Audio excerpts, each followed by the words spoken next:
ನಮಸ್ತೆ ಗೆಳೆಯರೆ. ಹೆಣ್ಣಿನ ಬಗ್ಗೆ ರಾಮಾಯಣ ಕಾಲದಲ್ಲಿ ಇರುವ ಈ ಒಂದು ಸಾಲು ನಿಮ್ಮೆಲ್ಲರಿಗೂ ಇಷ್ಟ ಆಗ್ಬೋದು. ಒಮ್ಮೆ ಕೇಳಿ, ನಿಮ್ಮ ಅನಿಸಿಕೆ ಅಭಿಪ್ರಾಯಗಳನ್ನು ಹಂಚಿಕೊಳ್ಳಿ. ದಶರಥ ಮಹಾರಾಜರು ತನ್ನ 4 ಪುತ್ರ ರತ್ನರಾಜ ಜೊತೆ ಸಕುಟುಂಬ ಪರಿವಾರ ಸಮೇತ ಅದ್ಧೂರಿಯ ಮದುವೆಯ ದಿಬ್ಬಣದೊಂದಿಗೆ ಜನಕ ಮಹಾರಾಜನ ಅರಮನೆಯ ಹೆಬ್ಬಾಗಿಲಲ್ಲಿ ಬಂದು ನಿಲ್ಲುತ್ತಾರೆ. ಆಗ ಜನಕ ಮಹಾರಾಜರು ತನ್ನ ಪರಿವಾರದ ಜೊತೆ ಎದುರಿಗೆ ಬಂದು ರಘುರಾಮನ ಮದುವೆ ಮೆರವಣಿಗೆಯ ಸ್ವಾಗತ ಕೋರುತ್ತಾರೆ. ದಶರಥ ಮಹಾರಾಜ ತುಂಬ ವಿನಮ್ರದಿಂದ ಜನಕ ಮಹಾರಾಜರ ಹತ್ತಿರ ಹೋಗಿ ಅವರ ಪಾದಗಳಿಗೆ ನಮಸ್ಕಾರ ಮಾಡುತ್ತಾರೆ. ಗಲಿಬಿಲಿಗೊಂಡ ಜನಕನು ದಶರಥ ಮಹಾರಾಜನನ್ನು ಎಬ್ಬಿಸಿ ಅಪ್ಪಿಕೊಂಡು ಆಶ್ಚರ್ಯದಿಂದ, ಮಹಾರಾಜ, ನೀವು ದೊಡ್ಡವರು, ಮೇಲಾಗಿ ವರನ ಕಡೆಯವರು, ಹೀಗೆ ನನಗೆ ಪಾದಾಭಿವಂದನೆ ಮಾಡುವುದು ಸರಿಯಲ್ಲ. ಗಂಗೆಯು ಹಿಂದಕ್ಕೆ ಹರಿಯುತ್ತಿರುವವಳೆ ಎಂಬ ಸಂಶಯ ಮೂಡುತ್ತಿದೆ ಎಂದರು. ಅದಕ್ಕೆ ಮಹಾರಾಜ ದಶರಥ ಮಹಾರಾಜರು ಅದ್ಭುತವಾದ ಉತ್ತರವನ್ನು ಕೊಡುತ್ತಾರೆ.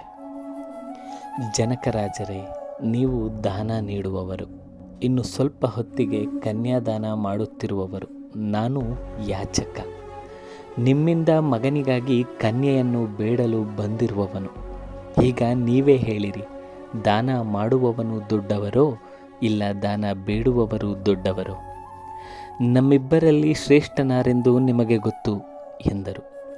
ದಶರಥ ಮಹಾರಾಜರ ಮಾತು ಕೇಳಿದ ಜನಕನಿಗೆ ಕಣ್ಣೀರು ಮತ್ತು ಆನಂದ ಬಾಷ್ಪಗಳು ಒಮ್ಮೆಲೇ ಉಂಟಾದವು. ಭಾವೋದ್ವೇಗದಿಂದ ತನ್ನಲ್ಲಿಯೇ ಅಂದುಕೊಳ್ಳುತ್ತಾರೆ, ಹೌದು, ಯಾರ ಮನೆಯಲ್ಲಿ ಮಗಳಿರುತ್ತಾಳೋ ಅವರೇ ಭಾಗ್ಯವಂತರು. ಪ್ರತಿ ಮಗಳ ಭಾಗ್ಯದಲ್ಲಿ ಅಥವಾ ಅದೃಷ್ಟದಲ್ಲಿ ತಂದೆ ಇದ್ದೇ ಇರುತ್ತಾನೆ, ಆದರೆ ಪ್ರತಿ ತಂದೆಯ ಭಾಗ್ಯದಲ್ಲಿ ಮಗಳಿರೋಲ್ಲ. ಇದೇ ಭಾರತೀಯರ ಮನಸ್ಸಿನಲ್ಲಿ ಮಗಳಿಗಿರುವ ಮಹತ್ವ. ಎಷ್ಟು ಅದ್ಭುತವಾದ ಮಾತು ಅಲ್ವೇ? ಈ ಸಾಲುಗಳ ಬಗ್ಗೆ ನಿಮ್ಮ ಅಭಿಪ್ರಾಯಗಳನ್ನು ಹಂಚಿಕೊಳ್ಳಿ. ಮತ್ತು ಹೆಣ್ಣು ಮಗು ಹುಟ್ಟಿರುವ ನಿಮ್ಮ ಸ್ನೇಹಿತರಿಗೆ, ನಿಮ್ಮ ಮನೆಯವರಿಗೆ ಇದನ್ನು ಶೇರ್ ಮಾಡಿ.